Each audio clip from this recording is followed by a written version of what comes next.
Assalamualaikum, selamat pagi anak-anak. Bagaimana kabarnya? Ibu harap kalian semua dalam keadaan sehat walafiat ya. Nah, pada tahun ajaran baru ini 2020-2021, Ibu diberi amanat untuk mengajar mata pelajaran sejarah Indonesia. Namun, dikarenakan pandemi Covid yang masih menjalar, kalian semua diharuskan belajar dari rumah atau diistilahkan BDR dan tidak melaksanakan pembelajaran tatap muka. Untuk mengawali pembelajaran, Ibu akan memberikan gambaran materi untuk satu semester ke depan. Yang pertama, materi yang akan kalian pelajari adalah berkaitan dengan proses masuk dan penjelajahan bangsa Eropa di Indonesia. Materi yang kedua yaitu strategi perlawanan bangsa Indonesia terhadap penjajahan bangsa Eropa. Dan yang ketiga adalah dampak yang ditimbulkan dari adanya penjajahan bangsa Eropa di Indonesia dari segi politik, ekonomi, sosial, dan budaya. Dan untuk menutup semester 1, nanti kalian akan mempelajari juga materi mengenai Sumpah Pemuda yang nanti kalian harus analisis nilai-nilai dan maknanya. Mudah-mudahan Allah Subhanahu wa taala beri kemudahan untuk kita semua ya dalam pembelajaran BDR ini. Amin ya robbal alamin. Baik, kita mulai pada materi pertama yaitu proses masuk dan perkembangan penjelajahan bangsa Eropa ke Indonesia. Silakan kalian amati dulu kadenya terlebih dahulu.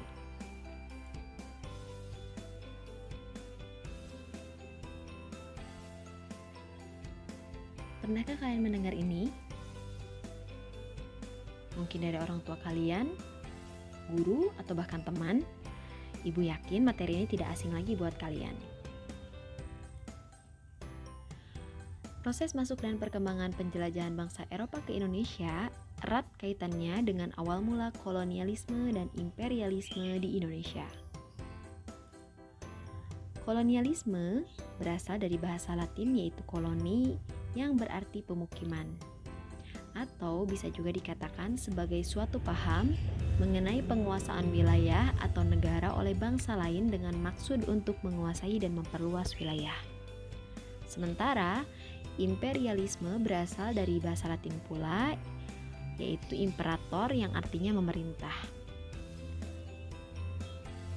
Dan bisa dikatakan pula sebagai sistem politik yang bertujuan menjajah negara lain untuk mendapatkan kekuasaan dan keuntungan yang jauh lebih besar.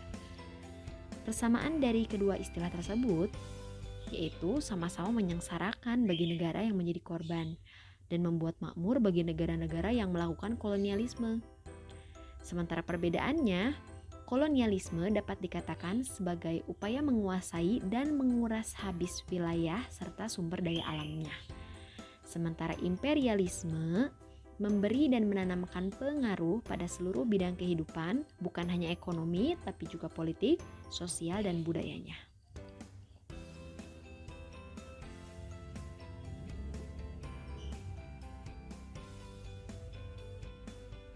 Lalu, apa yang melatar belakangi bangsa Barat melakukan penjelajahan samudra? Di sini ada 3 poin yang berkaitan dengan itu. Yang perlu kalian ketahui, poin pertama adalah karena jatuhnya kota Konstantinopel ke tangan Turki Utsmani tahun 1453. Kota Konstantinopel merupakan kota besar di Eropa dan kota ini merupakan jalur perdagangan dan penyedia rempah-rempah murah untuk bangsa Eropa. Namun, sejak kota Konstantinopel jatuh ke tangan Turki tahun 1453, bangsa Eropa menjadi kesulitan untuk mendapatkan rempah-rempah dan mendorong mereka untuk melakukan penjelajahan samudera dan mencari negara penghasil rempah-rempah sendiri. Lalu, selain dikarenakan jatuhnya kota Konstantinopel ke tangan Turki Utsmani tahun 1453, hal lain yang menjadi latar belakang diadakannya penjelajahan samudera yaitu ambisi 3G atau Gold, Glory, dan Gospel. Gold diartikan mencari kekayaan, baik itu emas, perak, maupun bahan tambang. Dan glory diartikan untuk mencari kejayaan, superioritas, kekuasaan di wilayah timur. Dan gospel adalah tugas suci untuk menyebarkan agama Nasrani. Lalu latar belakang yang ketiga yaitu adanya semangat dan dorongan untuk melanjutkan perang salib dan reconquista. Reconquista adalah semangat balas dendam untuk menguasai wilayah muslim dimanapun mereka temukan. Negara yang pertama kali melakukan penjelajahan samudra yaitu Portugis dan Spanyol. Uniknya, dua negara ini terletak berdampingan. Juga, kedua negara ini memiliki armada laut yang sangat kuat serta ambisi untuk menguasai seluruh wilayah di Nusantara. Oleh karena itu, dibuatlah sebuah perjanjian yang dinamakan Perjanjian Tordesillas. Perjanjian ini dibuat oleh Paus Alexander pada tanggal 26 September 1493. Perjanjian ini dibuat untuk menghindari konflik antara Spanyol dan Portugis. Isi perjanjian ini membagi dunia menjadi dua bagian, Spanyol ke arah barat dan Portugis ke arah timur.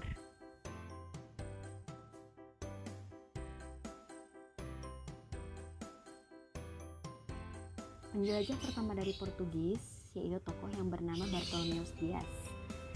Beliau melakukan penjelajahan pertama dengan menelusuri pantai barat Afrika pada tahun 1488. Hanya dia terpaksa harus berhenti dikarenakan dia mengalami kendala terhantam ombak besar. Akhirnya dia mendarat di suatu ujung selatan benua Afrika yang pada akhirnya dia beri nama Tanjung Harapan, dan akhirnya dia kembali lagi ke negaranya sendiri. Bisa kita katakan Bartolomeu Dias ini failed ya guys. Selanjutnya penjelajahan dilanjutkan oleh tokoh yang bernama Vasco da Gama. Dia mulai pada tahun 1497. Vasco da Gama berangkat dari pelabuhan Lisabon atau Portugis, dan kemudian berdasarkan pengalaman Bartolomeu Dias, dia mengambil rute yang pernah dilayari oleh Bartolomeu Dias juga. Dan bahkan Vasco da Gama pun singgah di Tanjung Harapan. Nah, hanya karena beliau belajar dari Bartolomeu Dias, akhirnya dia membawa petunjuk dan membawa pelaut bangsa Moor yang telah disewa, yang sampai pada akhirnya dia berhasil sampai di Kaliput dan Goa India. Nah, ternyata mereka disambut baik di India, dan bahkan Vasco da Gama membuat patok batu di wilayah India bernama Padrau. Patok itu sebagai tanda bahwa daerah ini telah dimiliki dan ditemukan oleh Portugis. Bahkan di Goa, India, Vasco da Gama atau Portugis berhasil mendirikan kantor dagang dan bahkan dilengkapi dengan benteng. Atas kesuksesan ekspedisi ini, maka Vasco da Gama diangkat sebagai penguasa Goa atas nama Portugis.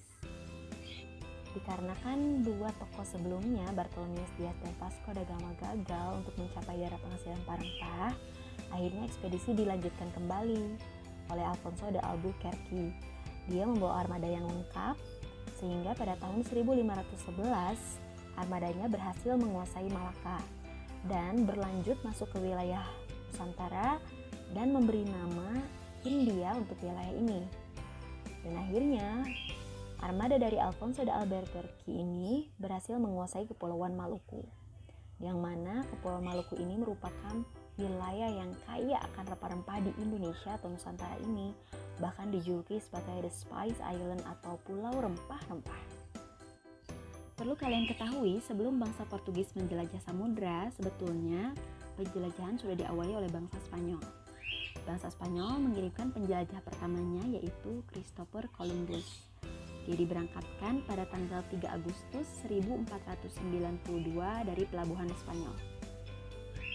Dan pada tanggal 6 September dia sampai di Kepulauan Kanari di sebelah barat Afrika, dan kemudian melanjutkan kembali perjalanannya mengarungi lautan luas dan ganas, yakni Samudra Atlantik, sampai pada akhirnya tanggal 12 Oktober 1492 rombongan Columbus berhasil mendarat di pantai bagian di Kepulauan Bahamas.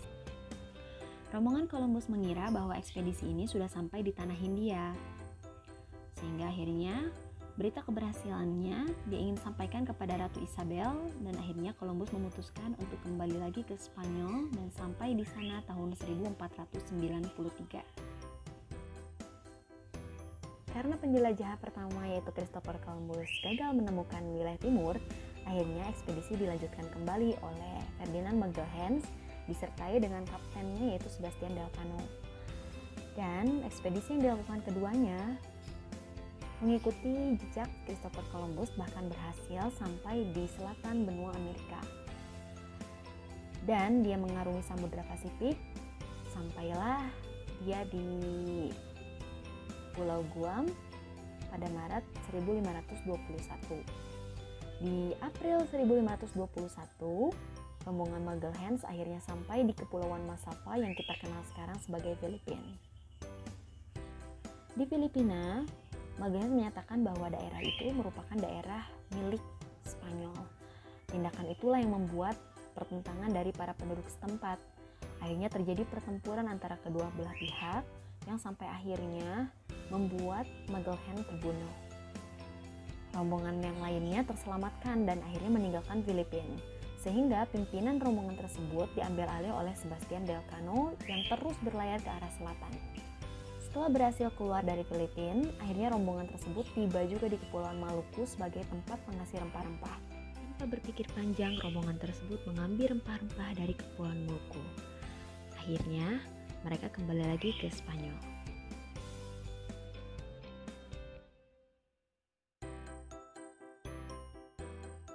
Penjelajahan bangsa Belanda dimulai pada tahun 1594, yaitu dikirimkannya Willem Barents, yang mana dia mencoba berlayar ke arah utara. Namun ia gagal karena pada akhirnya kapalnya terjepit es di sana. Barents terhenti di sebuah pulau yang pada akhirnya dia beri nama Novaya Zemlya. Nah, ketika akan kembali, Barents mengalami kendala dan akhirnya ia meninggal di perjalanan, sehingga wilayah tempat dia meninggal dinamakan sebagai Laut Barents atau Barents Sea. Karena Barents gagal, akhirnya ekspedisi dilanjutkan oleh penjelajah yang kedua, yaitu Cornelis de Houtman. Cornelis melanjutkan perjalanan yang dimulai pada tahun 1595. Dia menggunakan jalur yang digunakan oleh Portugis. Dan pada tahun 1596, ia berhasil mendarat di Banten dan diterima baik di Banten. Karena kesombongan, akhirnya ia diusir dan kembali lagi ke Belanda.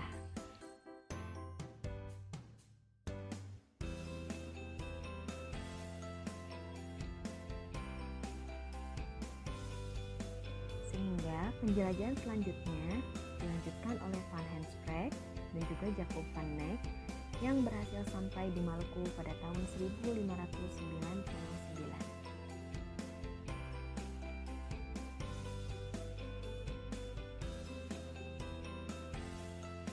Penjelajah dari Inggris dipimpin oleh Francis Drake yang sampai di Indonesia pada tahun 1519.